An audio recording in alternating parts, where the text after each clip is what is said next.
प्यारे दोस्तों, एक बार फिर आपका स्वागत है हमारे YouTube चैनल ऑल इंस्पायर्ड में। आज फिर नया वीडियो, नई जानकारी लेकर हाजिर हूँ।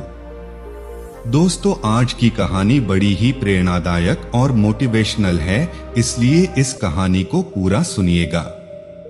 यह कहानी आपको आपके जीवन में ढेर सारी प्रेरणा देने वाली है। इस कहानी को सुनने के बाद आप कभी भी गरीब नहीं रह सकते, और जो लोग अपनी पत्नियों से बेइंतहा मोहब्बत करते हैं वो लोग इस वीडियो को जरूर देखिएगा। प्रिय मित्रों, हम यह नहीं कहते कि आप अपनी पत्नियों से प्रेम ना करो, प्रेम कीजिए, लेकिन पहले इस वीडियो को भी आप पूरा देख लीजिए। इस वीडियो को भी आप जरूर सुन लीजिएगा। आ जाओ, हम कहानी प्रस्तुत करने जा रहे हैं। दोस्तों, तुलसीदास जी की कहानी है। तुलसीदास का नाम तो आप सभी ने सुना होगा कि तुलसीदास एक बहुत ही बड़े संत हुए थे, जिन्होंने रामायण, रामचरितमानस ऐसे कई ग्रंथों का निर्माण किया था। ऐसे कई सारे ग्रंथों की रचना की थी। जो लोग हमसे नहीं जुड़े हैं वह हमारे चैनल को सब्सक्राइब करें, कमेंट करें, ताकि हर आने वाली वीडियो का नोटिफिकेशन सबसे पहले आपको मिले और उसका फायदा उठा सकें। जीवन में एक समय ऐसा था कि वह आम लोगों की तरह आम इंसान थे। जब तुलसीदास का बचपन खत्म होता है और जब थोड़ी जवानी आती है तो तुलसीदास की शादी करा दी जाती है। इधर से जो तुलसीदास की जो घर वाली थी उनका नाम था रत्नावली। रत्नावली के साथ तुलसीदास की शादी हो जाती है और शादी होने के बाद तुलसीदास रत्नावली से बेइंतहा मोहब्बत करते थे, अपनी पत्नी से बेइंतहा प्यार करते थे।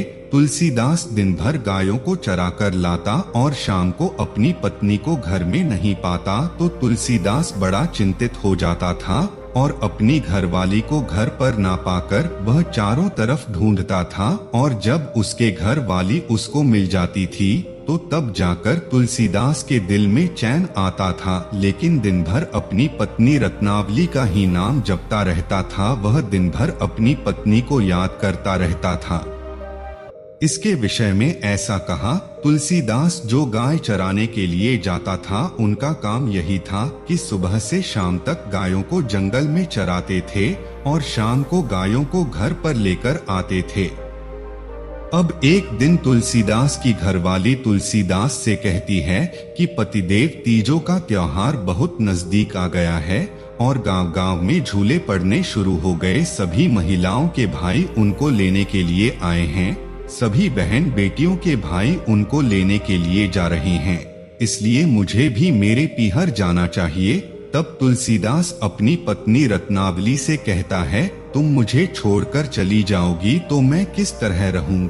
आपके बगैर एक पल नहीं रह सकता। लेकिन रत्नावली कहती है कि पिया जी, बस कुछ ही दिनों की तो बात है, कुछ ही दिनों में रुककर वापस आ जाऊंगी। आपको 2 वक्त की रोटी खाकर आराम से सो जाना, बस कुछ ही दिनों की तो बात है। जो गई और यूं आई। जब तुलसीदास जी की पत्नी रत्नावली नहीं मानती तो तुलसीदास अपनी पत्नी को जाने की आज्ञा दे देता है। प्यारे दोस्तों, तुलसीदास की पत्नी रत्नावली अपने पीहर को चली जाती है। उधर तुलसीदास गायों को लेकर जंगल में चराने के लिए चले जाते हैं।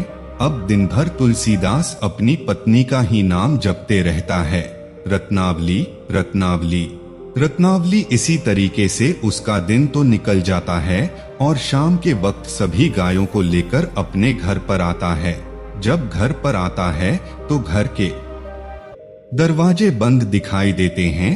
अपनी पत्नी को नहीं पाकर तुलसीदास का दिमाग खराब हो जाता है।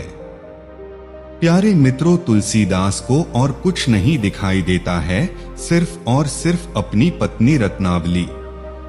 तुलसीदास का इतना दिमाग खराब हो जाता है कि तुलसीदास को एक पल भी चैन नहीं मिलता। फिर भी किसी तरीके से अपने घर के दरवाजे को खोलता है और अपने घर के अंदर प्रवेश करता है तो तुलसीदास को घर में कुछ भी नजर नहीं आता है, सिर्फ और सिर्फ उनकी घरवाली रत्नावली ही नजर आती है।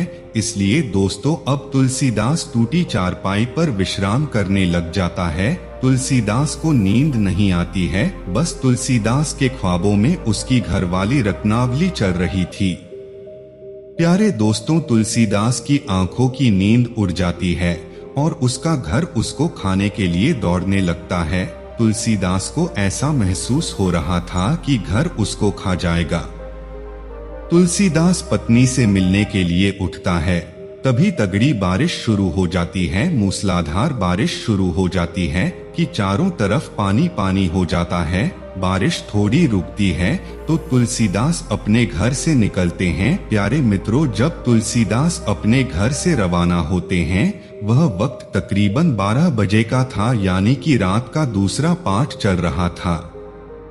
अब तुलसीदास अपनी पत्नी रत्नावली को याद करते हुए अपने घर के दरवाजे बंद करता है और अपने घर से अपनी पत्नी से मिलने के लिए रवाना हो जाता है। तुलसीदास को एक पल का चैन नहीं था। तुलसीदास अब यही सोच रहा था कि जितना जल्दी हो सके मैं अपनी पत्नी से मिलूंगा। धीरे धीरे बारिश बरस रही थी और तुलसीदास नंगे पैर अपने पत्नी से मिलने के लिए रवाना हो जाता है। बारिश की वजह से रास्ते में कीचड़ बना हुआ था। आधे रास्ते में जब तुलसीदास पहुंचते हैं तो प्रिय दर्शकों, तुलसीदास के आगे एक नदी आ जाती है। तेज बारिश होने की वजह से नदी अपने उफान पर थी। नदी में बहुत तेज पानी का बहाव था। अब तुलसीदास नदी के किनारे खड़े हो जाते हैं और सोचने लगते हैं कि इस नदी को पार कर मैं अपनी रत्नावली तक कैसे पहुंचूं। लेकिन पहुंचना मुझे जरूर है और जब तक मैं अपनी पत्नी से नहीं मिलूंगा तब तक मुझे चैन नहीं मिलेगा। तुलसीदास नदी के किनारे खड़े होकर यही सोच रहे थे कि दोस्तों, तभी तुलसीदास को पानी में एक नाव जैसी चीज बहती दिखाई देती है। पानी में बहती हुई तुलसीदास की तरफ आ रही थी। उसको देखकर तुलसीदास अपने मन में विचार करने लगते हैं कि मेरी पत्नी रत्नावली कितनी समझदार है। वो भी मुझसे मोहब्बत करती है, उसको भी मेरे बगैर चैन नहीं है, इसलिए मेरे लिए मुझे नदी पार करने के लिए नाव भेजी है। तुलसीदास उस मुर्दे को नाव समझकर और उस पर सवार हो जाता है। पानी के भाव के साथ ही धीरे चलते हुए तुलसीदास नदी को पार कर लेता है और सिर्फ अपने मुख से रत्नावली अपनी पत्नी का नाम जपता रहता है। दर्शकों, मध्य रात्रि का समय हो चुका था। तुलसीदास अपने ससुराल तक पहुंच जाता है। जब तुलसीदास अपने ससुराल में पहुंचता है तो देखता है कि मकान के सारे दरवाजे बंद थे। हवेली के पूरे तरफ से अंदर जाने का कोई मार्ग नजर नहीं आता है, कोई रास्ता नजर नहीं आता है। तब तुलसीदास मकान के पीछे जाता है, यानी कि अपनी ससुराल वालों की हवेली के पीछे जाता है। तो को तुलसीदास देखता है कि जिस कमरे में तुलसीदास की पत्नी रत्नावली सो रही थी, उस कमरे में एक बहुत ही कम रोशनी में एक दीपक जल रहा था। अब उसको देखकर तुलसीदास बड़ा खुश होता है। सोचने लगता है कि मेरी पत्नी रत्नावली, उसको भी नींद कहाँ है, वह भी आखिरी भी मुझसे बेइंतहा मोहब्बत करती है, इसलिए आधी रात तक जाग रही है और अपने कमरे में दीपक जला रखा है।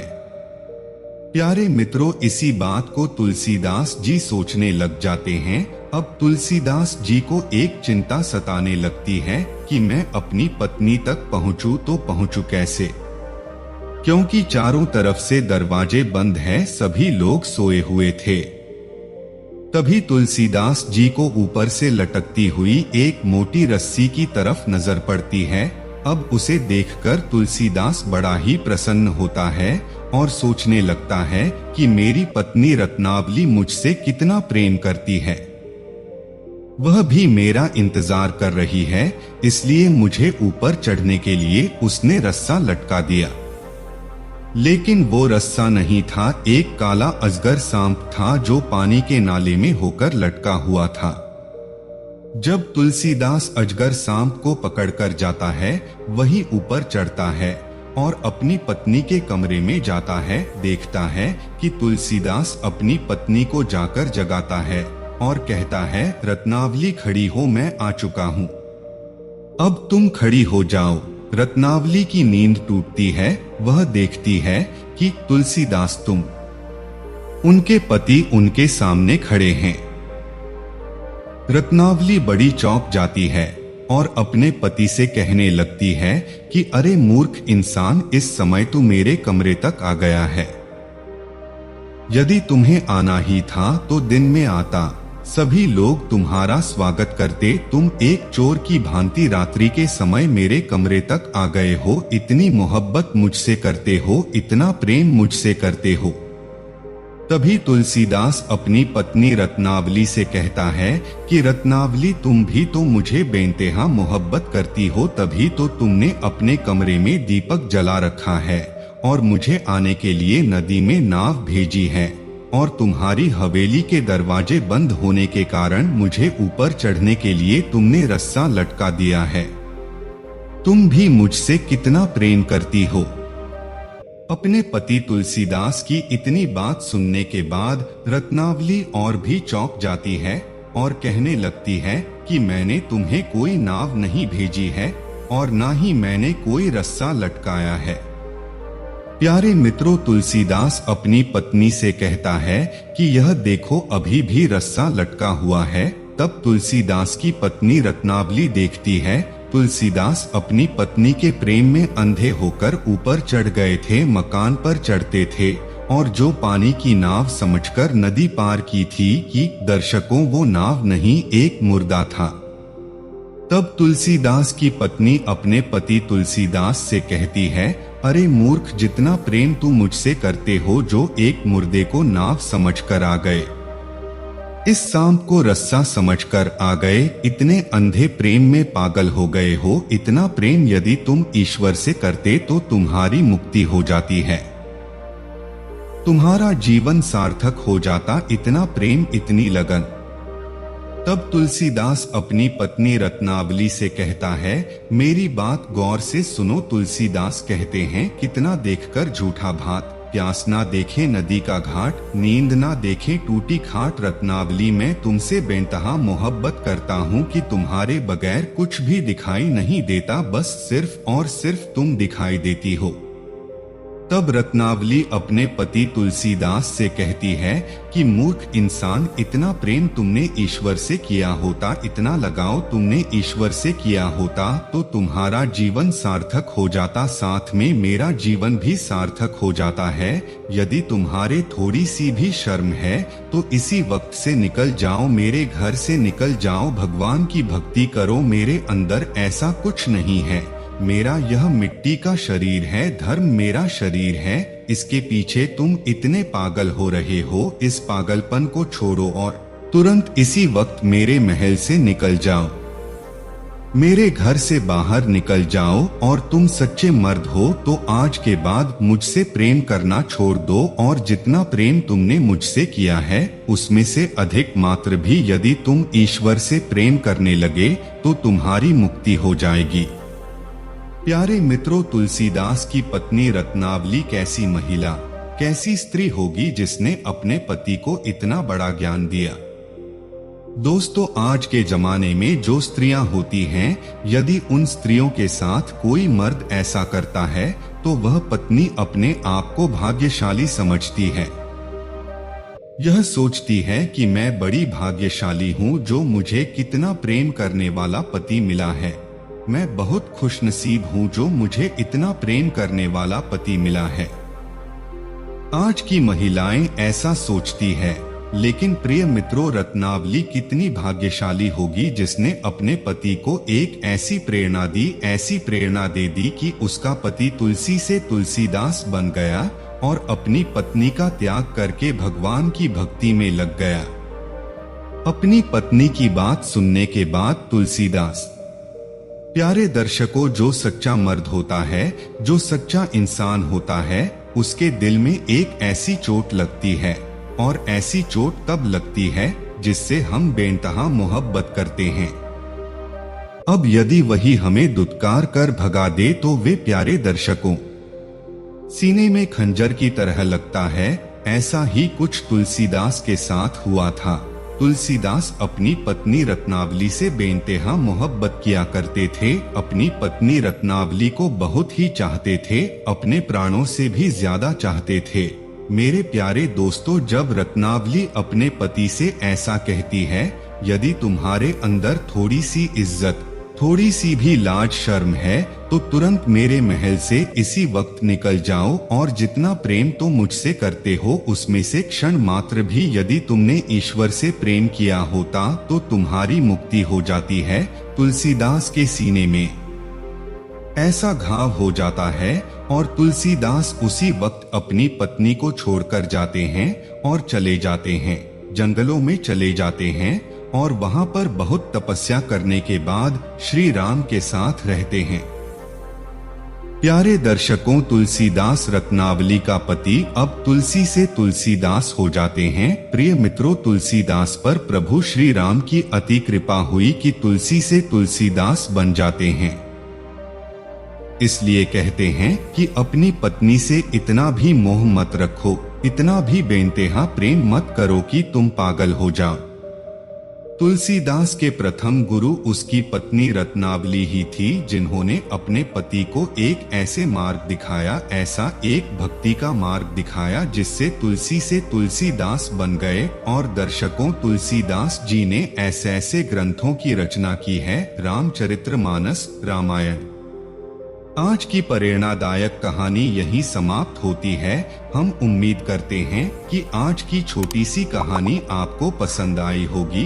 अगर पसंद आई है तो वीडियो को एक लाइक और चैनल सब्सक्राइब जरूर करें। धन्यवाद।